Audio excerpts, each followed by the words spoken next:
여호수아 5장 8절에서 15절 말씀입니다. 제가 읽겠습니다. 또 그 모든 백성에게 할례 행하기를 마침에 백성이 증중 각 초소에 머물며 낫기를 기다릴 때에 여호와께서 여호수아에게 이르시되 내가 오늘 애굽의 수치를 너희에게서 떠나가게 하였다 하셨으므로 그곳 이름을 오늘까지 길갈이라 하느니라. 또 이스라엘 자손들이 길갈에 진쳤고 그달 14일 저녁에는 여리고 평지에서 유월절을 지켰으며 유월절 이튿날에 그 땅의 소산물을 먹되 그날에 무교병과 볶은 곡식을 먹었더라. 또 그 땅의 소산물을 먹은 다음 날에 만나가 그쳤으니 이스라엘 사람들이 다시는 만나를 얻지 못하였고 그 해에 가나안 땅의 소출을 먹었더라.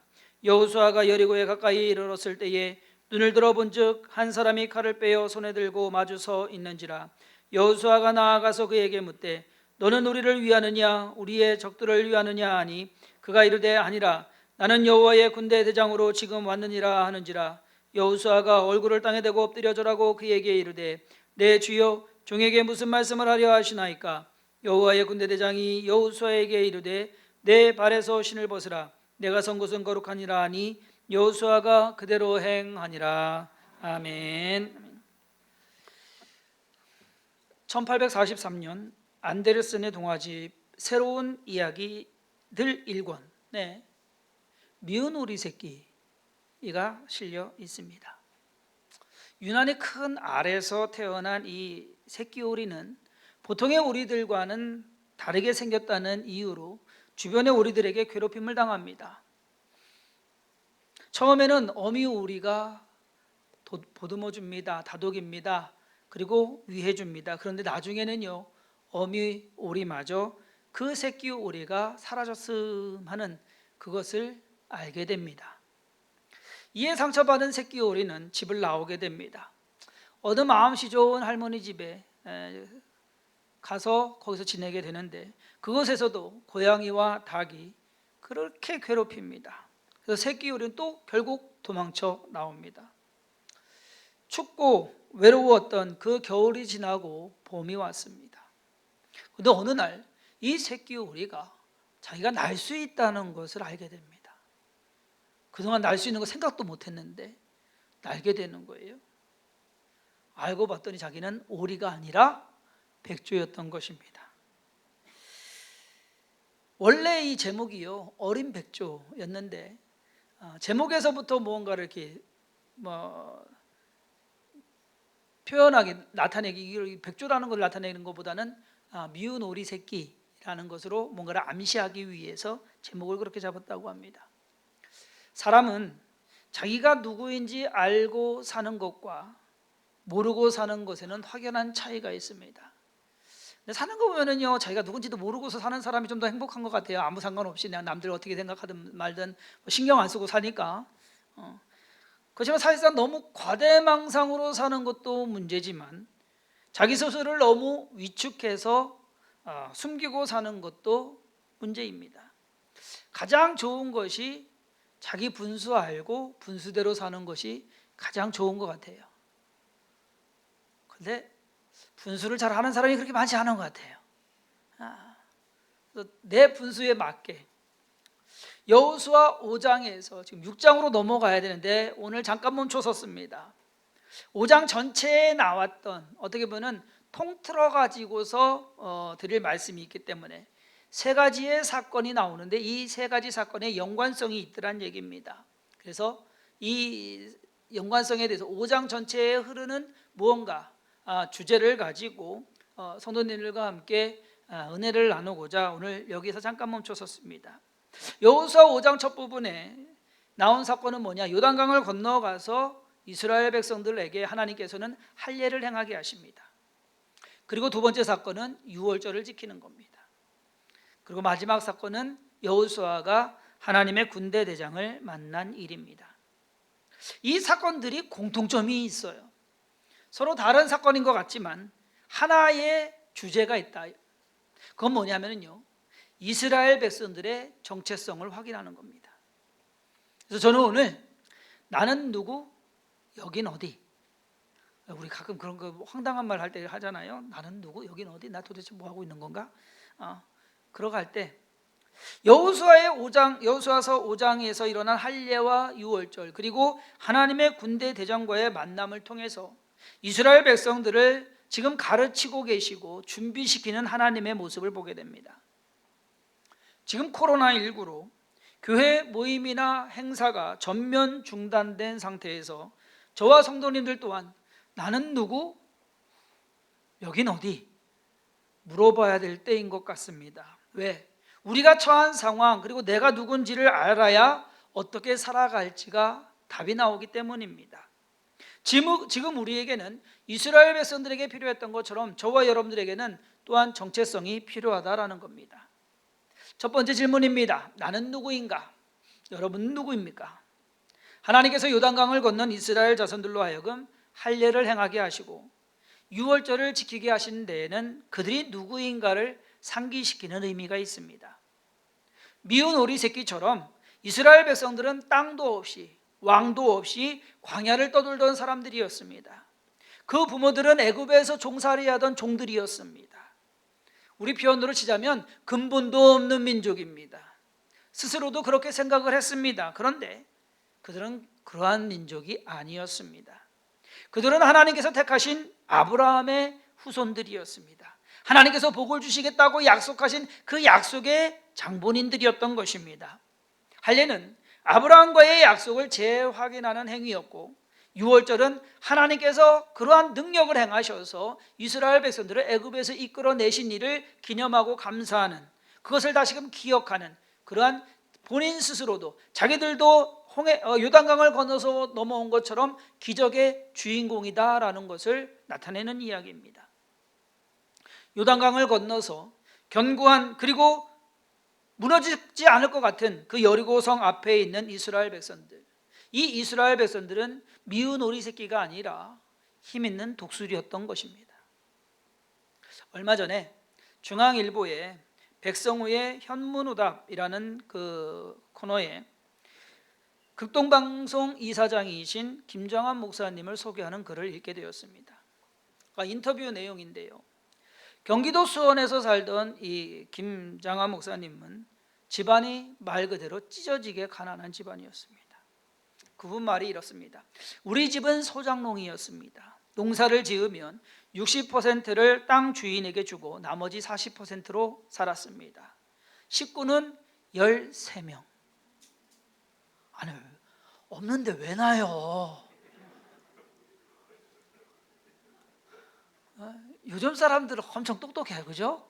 없으면 안 낳거든요. 근데 그때는 그랬나 봐요. 식구가 13명. 양식이 모자라 한 가마니를 빌리면 가을에 한 가마 반을 갚아야 했습니다. 쌀이 한 톨도 섞이지 않은 보리곱살만 먹고 자랐습니다. 그래서 꿈이 정치인이었습니다. 이유가 뭐냐? 삼촌인 누가 정치를 하시는데요, 그분 정치를 하는데 엄청 잘 살더래요. 그냥 정치인 하면 잘 먹고 잘 살겠다 해가지고서 정치인 되고 싶은 꿈을 꾸었답니다. 그런데 한국전쟁이 터졌습니다. 그때 나이 16살. 전쟁 터지고 모든 것이 엉망인 그 상태에 그래도 9.28 수복이 되고요, 미군이 수원에 주둔을 하게 됩니다. 그래서 그곳에 이제 사탕 얻어 먹을까 초콜릿 얻어 먹을까 해가지고 친구들하고 거기를 이제 들락날락거리게 된 거예요. 그러다가 거기 이제 군인이 여기 좀 청소해줘, 구두 좀 닦아줘, 뭐 이런 거, 그런 걸 이제 맡아가지고서 일명 하우스보이가 됐습니다. 미군 부대에 들락날락거리면서 그 허드렛 일 해주고 뭐 이것저것 음식 받아오고 해서 그걸로 먹고 살아. 그곳에서 칼 파워스 상사를 알게 됩니다. 칼 파워스 상사 해봐야 나이 22살이었답니다. 145태 올라갔다가 다시 내려오죠. 145태 후에 칼 파워스 상사는 복무기간이 다 끝나서 미국으로 돌아갈 수 있었습니다. 그런데 미국으로 돌아갈 기회를 6번이나 연기를 합니다. 왜? 김장한 목사님을 데리고 가려고. 너 미국 가서 공부 안 할래? 내가 공부시켜줄게. 그래서 그 김장한 목사님 데리고 가려고 6번 연기하면서 외무부의 이 모든 비자 문제, 학교 문제 다 해가지고 같이 배를 타고 샌프란시스코로 갑니다. 그곳에 가서 모든 비용, 생활비나 학비 모든 것을 이 칼 파우스 상사가 됐습니다. 평생 결혼하지 않고 교사로서 살면서 이 김정한 목사님 뒷바라지를 한 겁니다. 어린, 거기에다가 영어도 제대로 못하는 이 김정한 목사님에게는 그래도 모든 것이 힘들었습니다. 제가 생각해보니까 진짜 힘들었을 것 같아요. 그 나이에 가서 영어 쉽지 않거든요. 그런데 그의 영어 이름이 빌리였습니다. 학생들은 그를 벙어리 빌리라고 놀렸답니다. 말 못하니까. 말 못하는 거 당연하죠. 비만 와도 눈물이 났다고 합니다. 저는 그 정도는 아니었는데 공부를 포기하려고 하고 있는 그때 한국 갈까? 공부 포기할까? 너무 힘들다. 기숙사 옆방에 신학생이 있었대요. 그 신학생이 이 김정한 목사님이 힘들어한다는 걸 듣고 왔어요. 와가지고 그때 읽어준 성경 구절이 요한복음 3장 16절입니다. 하나님이 세상을 이처럼 사랑하사. 그 말 읽어줬대요. 그러면서 하는 말이 이 천지를 지으신 하나님께서 세상을 사랑하는데 그 세상 속에는 너도 있다. 하나님이 나를 사랑하신다고 하는 그 말을 듣자 마음이 평안해지고 그리고 용기가 생겼다고 합니다. 2년 후에 그는 교내 웅변대회에서 1등을 합니다. 시 경합에서도 1등을 합니다. 주 경합에서도 1등을 합니다. 미국 50개 주가 참가하는 전국대회에서 1등을 합니다. 아이젠하워 대통령상을 받고 부상으로 TB를 받았답니다. 여러분, 이거 엄청 어려운 거예요. 미국 본토에 있는 애들, 원래 그 미국 애들이 상 받아야 당연한 건데 거의 20살 돼가지고 와가지고서 영어 배워가지고서 웅변대회 나가지고 전국에서 1등 했다는 거는 여러분, 이건 있을 수가 없는 일입니다. 빌리는 노스캐롤라이나의 밥 존스 고등학교와 신학대 그리고 신학대학원을 졸업하고 목사가 되었습니다.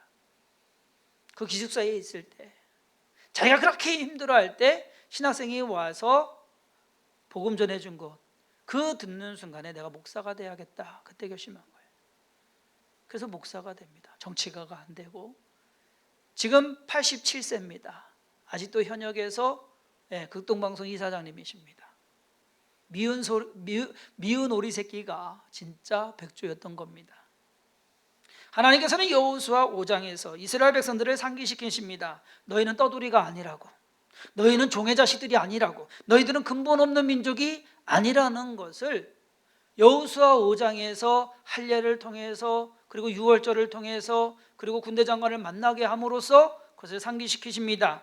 반대로 하나님께서는 이스라엘 백성들로 하여금 너희는 아브라함의 자손이다, 내가 택한 아브라함의 자손이다, 그리고 너희는 약속의 주인공들이다 라고 말씀하고 있는 겁니다. 거기에 너희는 하나님의 군대다. 그럼 우리는 누군가요? 저와 여러분들에 대해서 나는 누구인가 라는 겁니다. 이스라엘 백성은 그렇다고 치고 나는 누구인가? 저와 여러분들에 대해서 가장 확실하게 명확하게 설명해주고 있는 성경 구절이 베드로전서 2장 9절과 10절입니다. 그러나 너희는 택하신 족속이요 왕같은 제사장들이요 거룩한 나라요 그의 소유가 된 백성이니 이는 너희를 어두운 데서 불러내어 그의 기이한 빛에 들어가게 하신 이의 아름다운 덕을 선포하게 하려 하심이라. 너희가 전에는 백성이 아니더니 이제는 하나님의 백성이요 전에는 긍휼을 얻지 못하였더니 이제는 긍휼을 얻은 자니라. 저와 여러분들이 그렇다는 거예요. 여러분 스스로를 어떻게 생각하고 계십니까? 뭔가 세상에서 봤을 때 여러분 서울 사람들 집값 얘기하는 거 보면 기가 죽어요, 그죠? 우리는 그냥 3, 4억이면 집 좋은 거 하나 사는데 거기는 3, 4억 갖고는 어디 전세도 못 들어가더라고요. 그러면 기가 죽어요. 기 죽을 거 없어요, 여러분. 하나님의 자녀, 하나님의 백성인데 이 말을 좀 품격 있게 표현하자면 당신은 하나님의 자녀입니다 라는 말이에요. 여러분들은 하나님의 자녀입니다. 이 말을 좀 격하게 표현하면은요, 당신은 예수쟁이입니다. 나는 예수쟁이입니다 라고. 그것에 좀 떳떳해야 돼요, 여러분. 요즘 어디 나가가지고서 교회 다닌다 뭐 저기 한다, 왜 이상하게 됐어요. 그런데 여러분, 우리는 떳떳해야 됩니다. 이스라엘 백성들이 가나안 땅에 들어갔을 때 하나님께서는 그들로 하여금 그들이 어떠한 자격으로 그곳에 와 있는지 그것을 말씀하고 계시는 겁니다. 두 번째 질문입니다. 여긴 어디인가? 이스라엘 백성이 누구다라는 그 정체성은 그들로 하여금 자기들이 지금 진을 치고 있는 이곳에 왜 있으며 이제 무엇을 해야 되는지 그것에 대한 답을 줍니다. 정체성이 없으면, 내가 누군지 모르면 여기 왜 왔지? 방황하게 되는 거예요. 모르게 되는 거예요. 답이 안 나와요. 그런데 하나님은 그렇게 이끄시지 않습니다.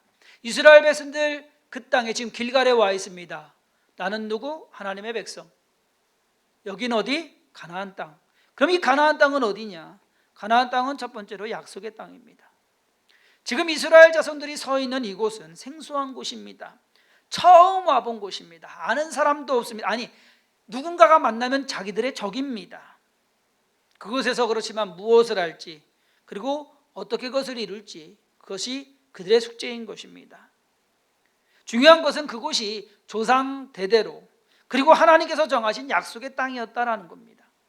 아브라함과 이삭 그리고 야곱까지만 그 땅에서 살았어요. 자기들의 부모님들 광야에서 살았죠. 할아버지 애굽에서 죽었습니다. 증조 할아버지, 고조 할아버지 다 애굽 땅에서 죽었습니다. 약속의 땅이 있다는 것은 알지만 말로만 들었지 그 땅이 어딘지 못 봤어요. 지금 자기들은 거기 서 있습니다. 이 약속의 땅에, 말로만 듣던 그 약속의 땅에 지금 그들이 서 있는 겁니다. 의미가 다릅니다. 근데 그 약속의 땅은 그냥 주어지는 것이냐? 두 번째로 정복해야 할 땅입니다. 그냥 안 주어지더란 얘기예요. 지금 아직 등기가 가나안 사람들로 돼 있어요. 우리 걸로 옮겨야 돼요. 좋게 말하면 다시 찾아오는 것이고, 안 좋게 말하면 뺏어오는 겁니다. 가나안 7 족속이 몇백 년 동안 터를 잡고 살고 있던 땅입니다. 이제 그 땅을 다시 차지해야 됩니다. 그러기에는 결코 쉽지가 않은 일입니다. 죽음을 무릅쓰고 전쟁을 해야 되는 그러한 상황입니다. 그러기에 정신 바짝 차려야 될 때다라는 거예요. 약속의 땅이라고 해서 그저 주어지는 것이 아니었다라는 겁니다. 그의 조상들은 이 땅을 이렇게, 그의 부모 세대는 이 땅을 이렇게 평했습니다. 갈렙이 모세 앞에서 백성을 조용하게 하고 이르되 우리가 곧 올라가서 그 땅을 취하자. 능히 이기리라 하나 그와 함께 올라갔던 사람들은 이르되 우리는 능히 올라가서 그 백성을 치지 못하리라. 그들은 우리보다 강하니라 하고 이스라엘 자손 앞에서 그 정탐한 땅을 악평하여 이르되 우리가 두루다니며 정탐한 땅은 그 거주민을 삼키는 땅이요 거기서 본 모든 백성은 신장이 장대한 자들이며 거기서 네피림 후손인 아낙 자손의 거인들을 보았느니 우리는 스스로 보기에도 메뚜기 같으니 그들이 보기에도 그와 같았을 것이니라. 그들의 부모들은요, 그 땅에 대해서 결코 우리가 그 땅 못 들어간다라고 그렇게 믿었어요. 그렇게 생각했어요. 거기는 사람 살 곳도 못 된다라고. 약속의 땅이었는데, 그들이 정복해야 될 땅이었는데 그럴 마음이 없었습니다. 그리고 자기들 정체성에 대해서 스스로 뭐라고 그랬습니까? 메뚜기 같다. 결국 그들의 부모들은 그 땅을 밟아보지 못하고 광야에서 죽었습니다. 그의 아들들, 이스라엘 자손들이 서 있는 이곳, 부모들이 그렇게 말하고서 죽어간 그 땅입니다. 그렇지만 그들에게 있어서는 이곳이 정복할 수 있는, 아니 정복해야만 되는 땅인 것입니다. 자, 여러분들 두 가지 옵션은 둘밖에 없습니다. 광야에서 떠돌다가 죽던지 아니면 전쟁하면서 싸우다가 죽던지. 자, 둘 중에 어느 거 하실래요? 둘 다 싫죠? 제가 알아요. 둘 다 싫은 거. 이것도 싫고 저거. 근데 둘밖에 없어요. 다른 방법이 없어요. 왜? 요단강을 다시 건너갈 수 없으니까. 해야 됩니다. 이왕 할 거면 의미 있는 것, 가치 있는 것 해야 되지 않겠습니까? 세 번째로 이 땅은요, 내가 그리고 그 자녀들이 살아갈 땅이다는 얘기예요. 그들이 전쟁을 택해야 되는 이유가 그겁니다. 싸움을 택해야 되는 이유가 그겁니다. 목숨을 무릅쓰고 죽음을 무릅쓰고 가서 싸워야 되는 이유가 그겁니다. 내가 살아야 되고 내 자식들이 거기서 살아야 되는 것. 요단강을 건넌 이스라엘 백성들은 다시 요단강을 건널 수가 없습니다. 건너서도 안 됩니다. 죽어도 그 땅에서 죽어야 되는 겁니다. 이스라엘 자손들이 요단강을 건너기 전과 건넌 후의 삶은 완전히 다릅니다. 이스라엘 자손들은 변화된 그들의 정체성과 그들이 앞으로 그 땅에서 해야만 하는 일들에 집중해야 됩니다. 여러분, 이제 삶의 의미가 달라졌어요. 목적이 달라졌어요. 방법도 달라졌어요. 그것을 알아야 돼요. 나는 누구? 여긴 어디? 요단강 이전에 자기들의 삶, 그 광야에서 떠돌던 삶입니다. 그러나 요단강 건넌 지금 이후에 이쪽에서의 삶은요, 약속의 땅에 온 그 약속을 성취해야 되는 장본인이 되는 것입니다. 완전히 달라요. 그거 아십니까? 지금 우리는 코로나 이전의 삶과 코로나 이후의 삶이 완전히 다르다는 사실. 그전 삶으로 돌아갈 수 있을까? 의문입니다. 모두가 힘들 거라고 생각합니다. 언제까지 마스크를 쓰고 있어야 될지 모릅니다. 막막할 뿐입니다. 우리의 정체성도, 그리고 우리가 이 땅에서 해야 될 일도 달라졌습니다. 얼마 전까지만 해도 교회 다니는 것에 대해 사람들은 민감하게 반응하지 않았습니다. 나 교회 다녀? 그래? 근데 지금은 눈초리가 달라집니다. 교회 간다고? 얼마 전까지만 해도 교회에서 찬송 부르고 통성으로 기도하며 함께 모여 식사하는 것이 범법 행위가 될 줄은 꿈에도 생각지 못한 일입니다. 그것도 대한민국 땅에서. 지난주의 대한민국 땅과 이번 주의 대한민국 땅은 다릅니다. 나는 누구? 여긴 어디? 다시 생각해 봐야 될 때입니다. 왜? 한 주 전만 해도 달랐기 때문에. 지금 또 달라졌어요. 앞으로도 어떻게 될지 몰라요. 어쩌면 지금 우리는 오늘 본문에 나오는 이스라엘 백성들처럼 나는 누구이며 내가 지금 살아야 할 이 대한민국은 어떤 곳인지 다시금 생각하고 다시금 판단하고 다시금 점검해야 할 것입니다. 그랬을 때 분명한 것은 우리는 대한민국 국민입니다. 동시에 하나님의 자녀입니다. 우리는 이것을 잘 알아야 돼요.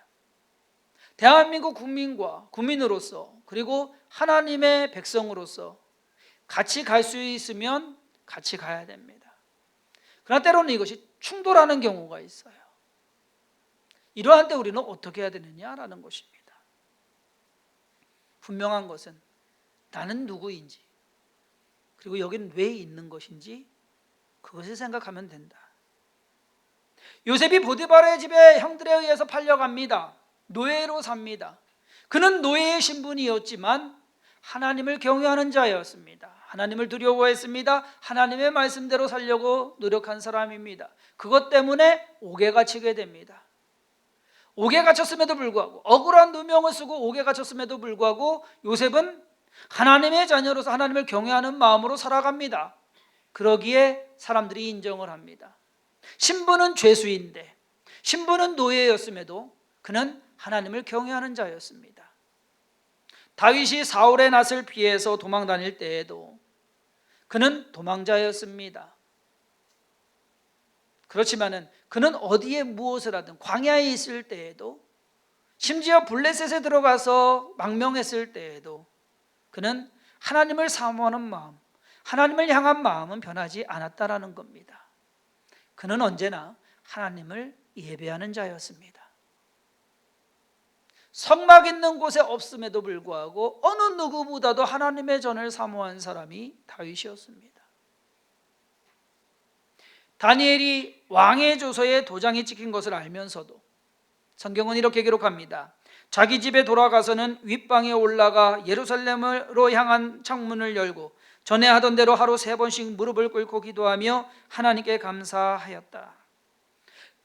그의 신분은 뭐냐? 지금 메대와 바사의 총리입니다. 그 나라에서 지위가 엄청 높은 사람이에요. 왕 다음으로 높은 사람입니다.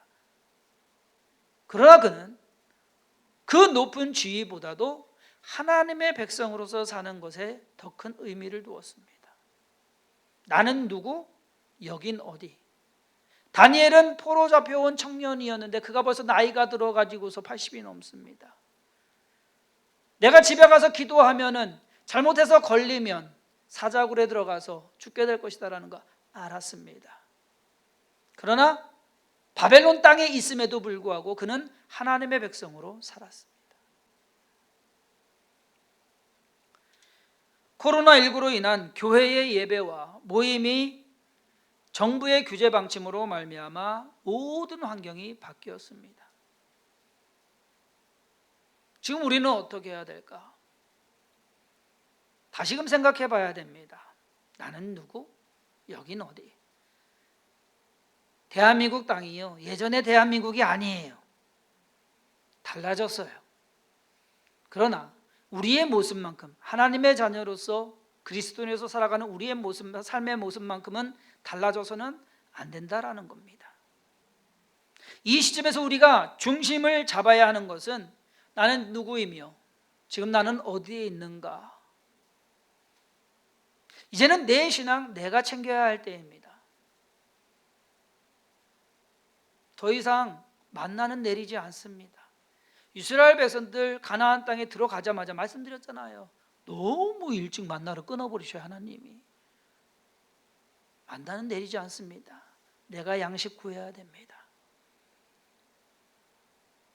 저는 이렇게 표현하고 싶습니다. 지금 한국교회와 한국 성도들은 지금 자율학습 체제에 돌입했다. 여러분 야자 해보셨죠? 뭐 안 해보신 세대도 있겠지만 야자 해보면 그래요. 학생들이 둘로 나뉘어요. 공부하는 학생, 그냥 노는 학생. 그래요. 왜? 스스로 해야 되니까. 선생님들 들어가서 수업할 때는 억지로 끌려서라도 갑니다. 단어라도 하나 외워야 되고요, 뭐라도 하나 암기해야 되고요, 듣는 풍월로 뭐라도 알아듣게 됩니다. 그러면 또 시험 볼 때 생각도 안 나다가 모르는 문제인데 선생님이 한 얘기 뚝 듣고서 찍을 수도 있어요. 자율학습은 그렇지 않아요. 자기 관리 자기가 철저히 해야 됩니다. 무엇을 공부해야 되며 내가 약한 것이 무엇이며 그 약한 것을 어떻게 보완할 것인가. 자율학습이 그거거든요. 그것이 더 쉬워요? 어려워요? 어려워요. 스스로 알아서 공부하는 것이 얼마나 어려운데요. 그런데 그것을 하는 사람의 능력이 더 큰 겁니다. 지금 한국 교회는, 그리고 한국 성도들은 자율학습 체제에 돌입했습니다. 알아서 자기 신앙 챙겨야 돼요. 누가 챙겨줄 상황 아닙니다. 여러분들 본인 스스로 여러분들의 신앙을 챙겨야 됩니다. 나는 무엇이 부족할까? 오늘 가셔서 한 주간 동안 곰곰이 스스로를 돌아보시기를 바랍니다. 기도가 부족한지, 찬양이 부족한지, 하나님의 은혜 가운데서 기쁨으로 사는 게 부족한지, 아니면은 무언가 내 믿음이 부족한지, 아니면 성경 지식이 부족한지 우리가 스스로 챙겨야 될 때입니다. 안 그러면 못 버텨요. 요셉이, 다윗이, 다니엘이 어떠한 환경이 좋아서 그들의 믿음이 좋았습니까? 아닙니다. 환경은 최악이었습니다. 그거에 비하면 저와 여러분들 아직 아주 좋은 환경입니다. 아직 대한민국 살만한 곳입니다. 이 땅에서 우리가 그리스도인으로서 살아가는 것, 그것은 저와 여러분들의 노력에 달려 있다라는 겁니다. 이제는 거저 주어지지 않습니다. 예배 나오세요. 자, 기도합니다. 뭐 이거저거 써서 내세요. 뭐 해주세요. 떠먹여주지 않습니다. 떠먹으셔야 됩니다. 이것이 안 좋게 보면 힘들고 어렵겠지만 좋은 것으로 보면 저는 그래요. 어쩌면 한국 교회의 믿음, 신앙이 한층 더 성장할 수 있는 기회가 되는 것은 아닐까. 그래야만 된다. 그래야만 우리가 생존합니다. 그래야만 우리에게 맡겨진 정체성이 온전히 이루어집니다. 저와 여러분을 택하신 하나님의 목적이 이루어진다라는 것입니다. 그냥 푹 퍼져서 알아서 어떻게 되겠지. 여러분, 안 돼요. 하나님께서는 이스라엘 백성들하고 지금 여리고성을 쳐야 됩니다. 그때 당시 그 지역에서 가장 강한 성입니다. 그 성을 치기 위해서는 나는 누구, 여긴 어디, 이스라엘 백성들로 하여금 정신 바짝 차리게 하시는 겁니다. 코로나19로 모든 것이 힘들고 어려운 때입니다. 힘들고 어렵다고만 생각하지 마시고 이 힘들고 어려운 때에 어떻게 하면 더 내가 믿음으로 성장하고 어떻게 하면 더 열심히 신앙생활하며 어떻게 하면 더 우리 자녀들이 이 시간을 통과하면서 지나면서 하나님은 저렇게 믿는 것이구나 라는 것을 보여줄 수 있을까? 우리는 그것을 고민하고 그것을 선택하고 또 그것을 위해서 노력해야 될 때입니다.